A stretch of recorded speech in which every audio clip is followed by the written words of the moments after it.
Hello everyone. Okay, so I just made a really long video, like 1 hour and 11 minutes approximately, and I was charging the battery, the Roadrunner Pro battery, for approximately 1 hour of that, or 1 hour and 1 minute, because I began charging 10 minutes into the video, approximately. So I'm gonna try to make a brief, summary real quick, brief summary video of what I just made, long video, because the long video may take several days to upload. This is what I found. At 18 amps charging, with this battery should be able to handle 20 amps if my calculations are correct, which do include a few assumptions. But what will tell me everything is the cell temperature, right? And this battery did not get hot, so I'm very happy about that. When the battery did get hot was when I was riding the scooter and I brought it in and opened it up, and it smelled like ions, right? Ionization, a strong smell. Now nothing was melted, but just hot. And me riding the scooter on full power, but not racing, just cruising around at almost full speed, but not racing.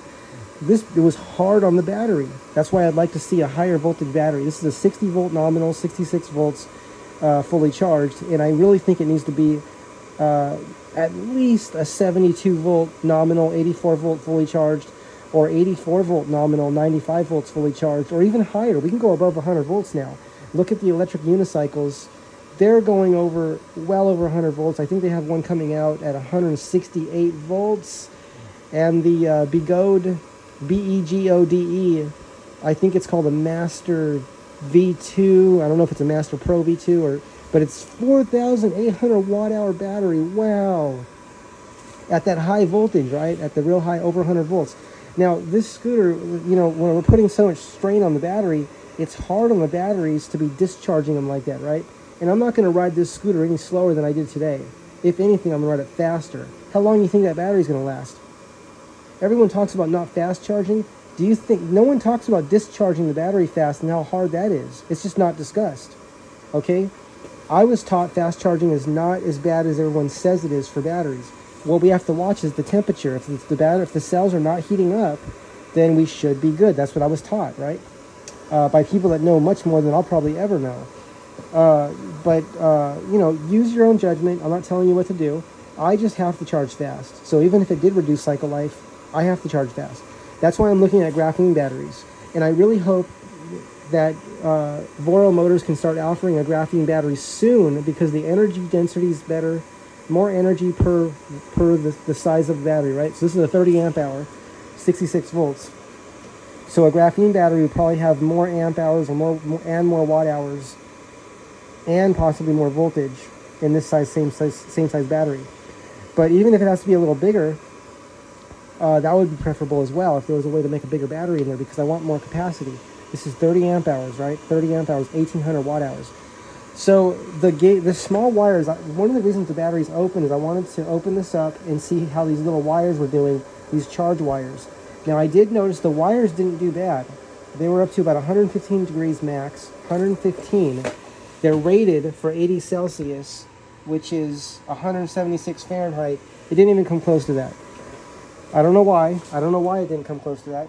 But 18 amps is 167 degrees Fahrenheit. That's the ratings. But I was at 18 amps, okay? And these wires didn't get past 115 with my meter. I was reading with my meter there. And I could touch them and hold them, and they weren't hot. They were warm, but not hot. Now, what was hot, and I couldn't hold it, is this plug here. This got hot. So that I'm guessing, I think that I'm at 18 amps. I'm exceeding this plug's ability to transfer the energy, right? Or whatever it's doing, right? Because it's complicated when you get into really high physics. Is where's the energy coming from, right? That can be debated probably for millions of years, where the energy actually is coming from. But right now, we're just going to say that, for simplicity, we'll just say that that this is getting hot when I'm charging at 18 amps, right? So, and that's the plug. The metal part is getting hot. Now, that was after about maybe 15 minutes, 30 minutes of charging. This began to get hot.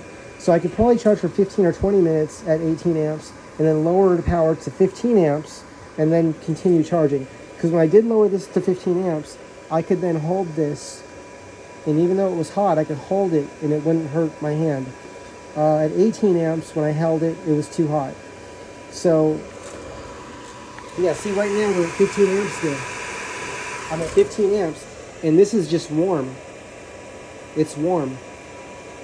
It's amazing how 3 extra amps, those 3 more amps, made this so hot that I couldn't hold it. But the wires were still okay. So this is just the plug. That plug can't handle that much power. So on future models, for us people that like to charge faster, having a second charge plug would be very helpful. Okay, a second one.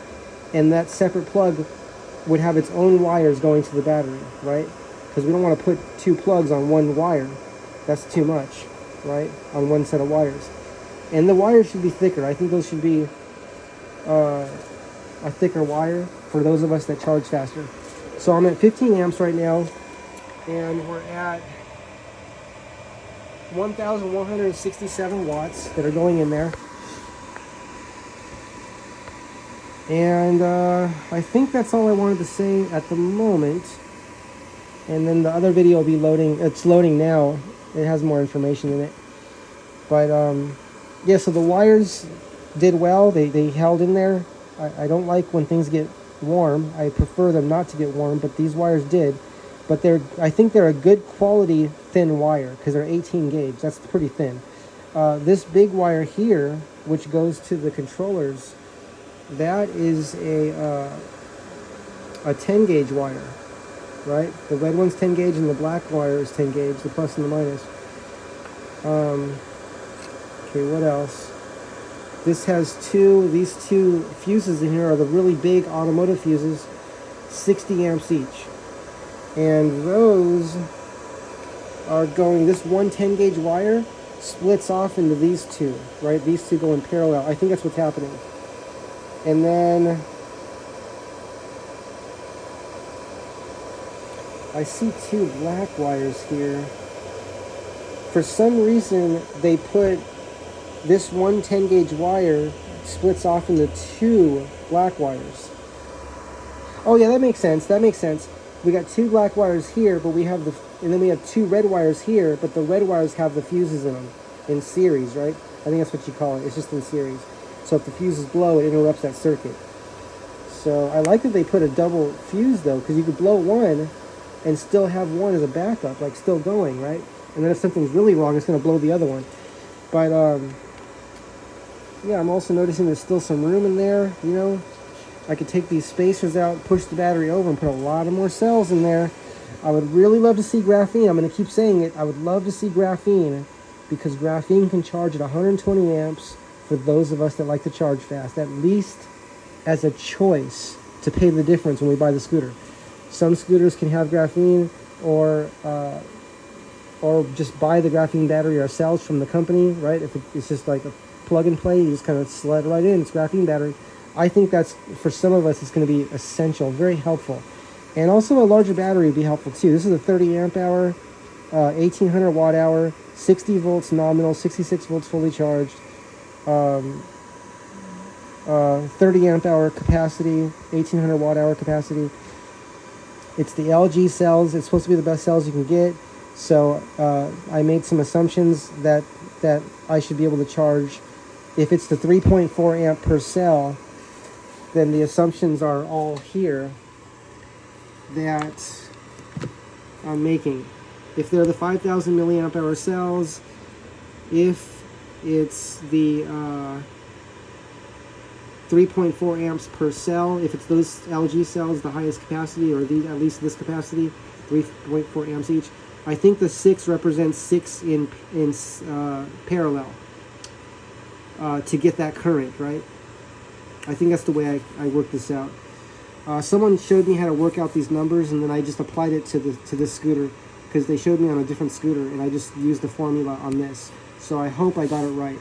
But it comes out to 20.4 amps max, and I thought I'm not going to go past 18 amps because the thin charging wires can handle, they're 18 gauge, and they can handle 80 degrees Celsius or 176 Fahrenheit, which if I go to 18 amps, I'm about 9 amps below the dangerous temperature. But guess what? I charged at 18 amps, and those little wires, they didn't even get past 115 degrees. But what did get hot was this here. I wasn't able to read the temperature because it's a shiny metal, and this meter requires a black surface to be accurate. So because it's a highly reflective surface, it wasn't even going over 100 degrees, but yet I could not hold my hand on it. So luckily it didn't melt the plug or melt the solder, but 18 amps is too much for this plug that comes with the Roadrunner Pro. So my request would be on when possible, and as soon as possible, add a second plug with its own wires, and both plugs having thicker wires than this, thicker than 18 gauge, right? So maybe 12 gauge if possible, or at least thicker than this, much thicker. And that would allow faster charging for those of us that fast charge. It would be nice to have more range on the Roadrunner Pro. Oh, and I'll mention that I saw in the Facebook group, I still look at the group, I just don't post on there because a lot of my writing got deleted. And I work so hard on my writing, I'll spend hours writing something, even days sometimes. And I put a lot of work into sharing on the Roadrunner Pro, new Roadrunner Pro group. I just want to say Voro Motors has gone above and beyond in customer service. They keep reaching out to me, asking if I need help, if I have any questions. They're just great. They're amazing. I mean, it's truly amazing. The way it feels to feel like if there's anything I need, like I have a question about or need help with, they're right there. Voro Motors, Panorama City, California. What was I saying before that? I lost my train of thought.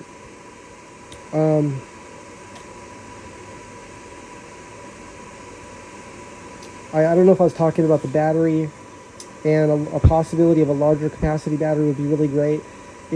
When I ride the scooter, I just want to keep going, right? A lot of us need more range, right? Now, what can help with that is at least having the ability to faster charge. So, but if this battery could be like a 45 amp hour battery, that would make a significant difference, even if the voltage stayed the same. But if it could be 45 amp hour and a higher voltage, that would be ideal. Oh, I got it. The Facebook group, I remember my train of thought. The Facebook group was asking a question to the group members about would people want a larger, like the Roadrunner Pro, right?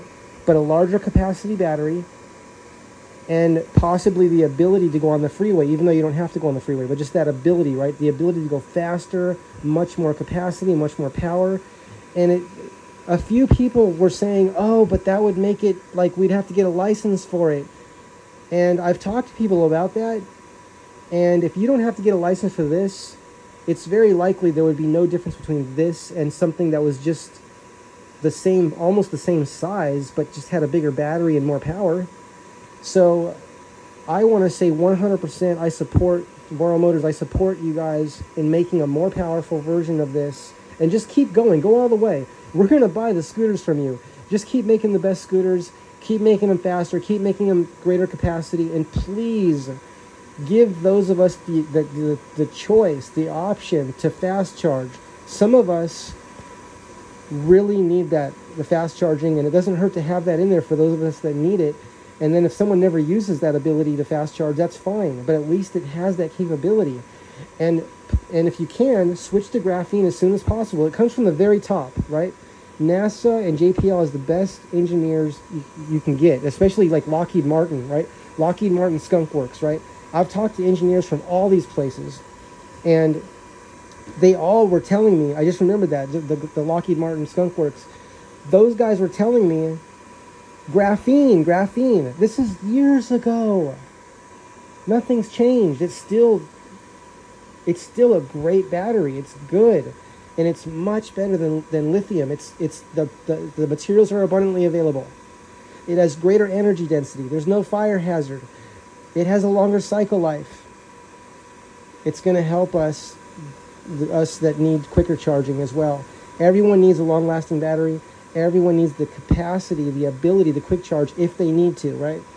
It doesn't mean they have to, but and then you're not sacrificing your cycle life, because with graphene, it just has such a greater cycle life. It's like 20,000, 30,000 cycles before it starts reducing capacity compared to lithium, which I think is 1,000 discharge cycles. That's a significant difference. Okay, everyone, this was just a short, brief video kind of highlighting some of the things I talked about in the video that's uploading right now. That'll probably take a couple days to upload, but who knows? It might upload in a couple hours. Sometimes that happens. Okay, everyone, signing off for now. Have a great night.